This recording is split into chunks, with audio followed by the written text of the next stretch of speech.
Привет, друзья! Сегодня у нас такая проблемка. Не открывается заднее стекло на машине Renault Megane Scenic 2000 года. Само вот это стекло, оно конструктивно открывается отдельно от крышки багажника. И вот мы нажимаем сейчас кнопку, и как видите, ничего не происходит. То есть замок остается закрытым. Стеклышко не открывается. Поэтому давайте поменяем кнопочку. Я надеюсь, что дело в ней. И после этого у нас, по идее, все должно заработать. Подковыриваем нашу кнопочку.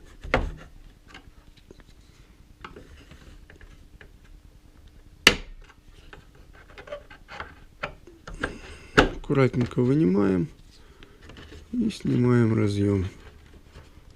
Следим за тем, чтобы разъем не провалился вовнутрь, а то придется потом снимать обшивку и, соответственно, доставать этот разъем. Так, снимаем аккуратненько, чтобы нигде ничего не повредить.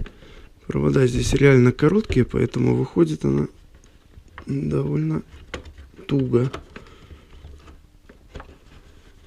Вот она вроде бы пошла. Вот все. Так, еще раз смотрим, чтобы разъем туда не провалился. Вот наша кнопочка. Вот она снята, имеет такой вид. Ну, тут еще, я так понимаю, это родная. Вот. Итак, ребят, ситуация у нас следующая. Пришлось все-таки отрезать вот эту вот фишку, которую я старался не уронить вовнутрь крышки багажника. Почему отрезал, сейчас поясню. В общем, сняв вот эту кнопку, детально рассмотрев ее и раскрыв, я увидел, что внутри ничего нет. То есть оно все сгнило настолько, что все вот эти вот запцацулечки, которые были внутри, они тупо через вот эту дырку вывалились куда-то на дорогу. Но это, скажем так, не самое печальное, потому что у меня есть запасная кнопка от Лагуны. Кстати, кому интересно, вот от Лагуны тоже подходит на Renault Scenic, они взаимозаменяемые и имеют один номер. Если интересно, пометьте 82 50 920.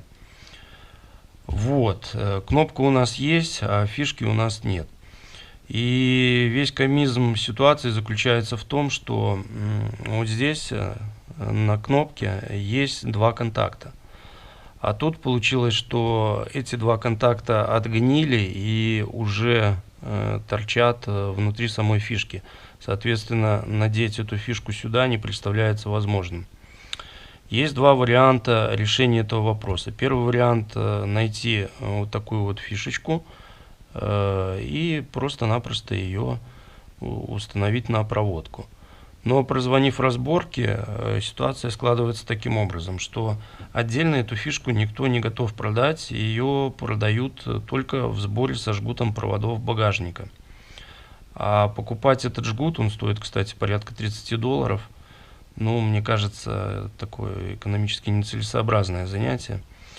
Поэтому на данный момент рассматриваю два варианта. Первый вариант — это припаять провода сюда напрямую и заизолировать их.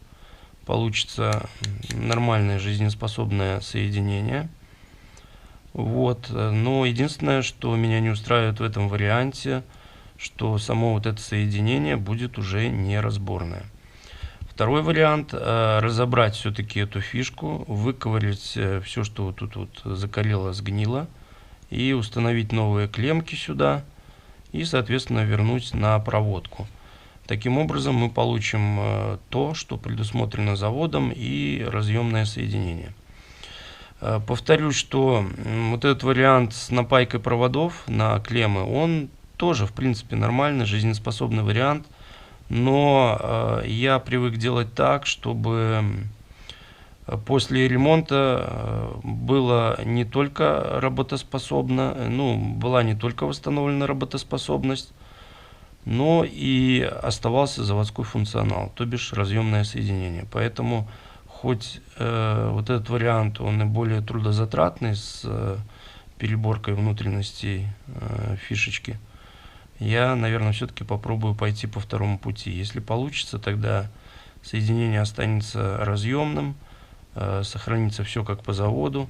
Ну а если не получится, тогда пойдем по второму варианту.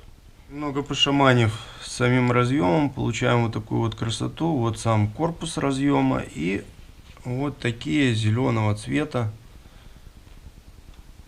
очумительные контактики. Ну, что-то пытаться с ними сделать еще, я думаю, смысла уже нету, потому что они вон все зацвели зеленого цвета.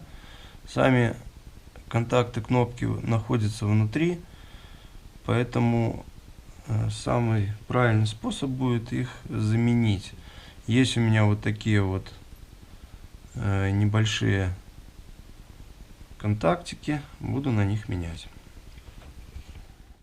Итак, друзья, наш разъем восстановлен, он на своем месте.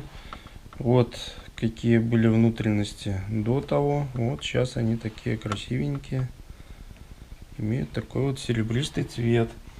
Собираем окончательно разъем, и я думаю, что на этом у нас все должно будет заработать. Так, берем нашу кнопку, подсоединяем и смотрим, что получилось.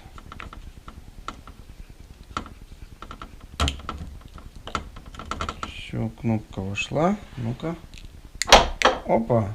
Все, стеклышко заработало. Все, вот оно у нас теперь вот так вот открывается. Еще раз. Да, все работает. Так, ну что, ставим кнопку на место. Защелкиваем до щелчка. И все, на этом ремонт закончен. Вот таким нехитрым способом можно отремонтировать и разъем, и починить машину, оставив все в таком виде, в каком оно было придумано заводом.